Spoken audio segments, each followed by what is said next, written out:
নমস্কার বন্ধুরা, Monica's food খাজানাতে সবাইকে স্বাগত। আজ তৈরি করব সাগর ফ্রুট ডেজার্ট। এটি একটি খুবই সুস্বাদু ও সহজ রেসিপি। যে কোনো পুজো পার্বণ বা উপোসের দিনে এই রেসিপি তৈরি করে ঠান্ডা ঠান্ডা উপভোগ করুন।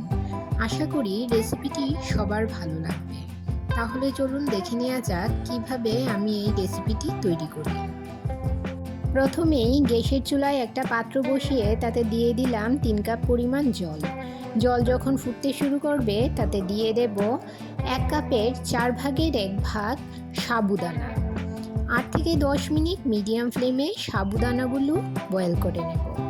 যতক্ষণ সাবুদানাগুলো বয়েল হচ্ছে কন্টিনিউয়াসলি নাড়তে থাকতে হবে যাতে নিচে লেগে না যায়। সাবুদানাগুলো বয়েল হয়ে গেছে ও দেখতে একদম ট্রান্সপারেন্ট হয়ে গেছে। এখন গ্যাসের ফ্লেম বন্ধ করে চুলা থেকে নামিয়ে নিয়ে একটা ছাঁকনি দিয়ে ছেঁকে এক্সট্রা জল ঝরিয়ে নেব। আমার চ্যানেলে যারা নতুন বন্ধু রয়েছেন, যারা এখনও চ্যানেলটি সাবস্ক্রাইব করেননি, তাদের কাছে অনুরোধ চ্যানেলটি সাবস্ক্রাইব করে পাশে থাকা বেল আইকনটি প্রেস করে নোটিফিকেশন অল করে দিন পরবর্তী ভিডিওর আপডেট পেতে।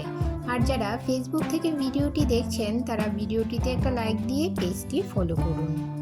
এখন গ্যাসের চুলায় একটা পাত্র বসিয়ে তাতে দিয়ে দিলাম 1 কাপ ও আরও হাফ কাপ পরিমাণ দুধ। আর তাতে দিয়ে দিলাম 1 কাপের 3 ভাগের 1 ভাগ চিনি। চিনির পরিমাণটা আপনারা আপনাদের পছন্দ মতো বাড়িয়ে কমিয়ে নিতে পারেন। আর দিয়ে দেব 1 কাপের 4 ভাগের 1 ভাগ গুঁড়ো দুধ। লিকুইড দুধের সঙ্গে গুঁড়ো দুধটা খুব ভালোভাবে মিশিয়ে নিতে হবে।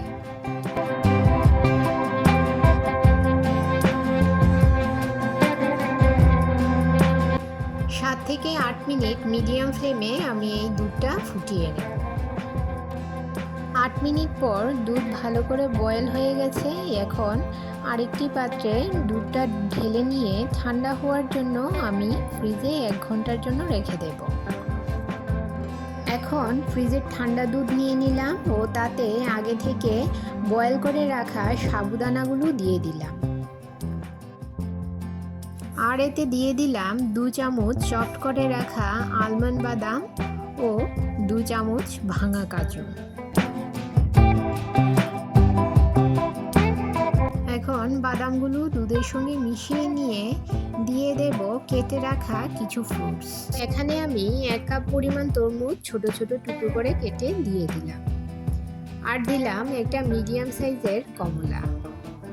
কালো আঙ্গুর 2 টেবিল চামচ, সবুজ আঙ্গুর দিয়ে দিলাম 1 টেবিল চামচ ও একটা মিডিয়াম সাইজের আপেল হাফ করে ছোট ছোট টুকরো করে কেটে দিয়ে দিলাম। আপনারা আপনাদের পছন্দ মতো ফ্রুটস ব্যবহার করতে পারেন। যদি ফ্রুটসের পরিমাণ বেশি হয় তাহলে দুধের পরিমাণটাও আরেকটু বাড়িয়ে নিতে হবে। রেসিপিটি ভালো লাগলে একটা লাইক করবেন আর শেয়ার করবেন আপনাদের আত্মীয় ও বন্ধুদের কাছে। আপনার একটা লাইক পৌঁছে দিতে পারে আমার রেসিপি আরও বহু মানুষের কাছে। এখন দিয়ে দিলাম 2 টেবিল চামচ মতো নারকেল কুড়ো। নারকেল কুড়ো দিলে খেতে বেশ ভালোই লাগে। সমস্ত কিছু ভালো করে মিশিয়ে নেব।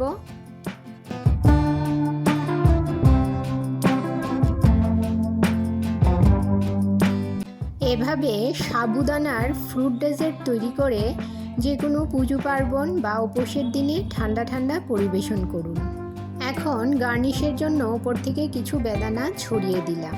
তৈরি হয়ে গেল খুবই সুস্বাদু মজাদার সাবুদানার ফ্রুট ডেজার্ট। আজ এই পর্যন্ত।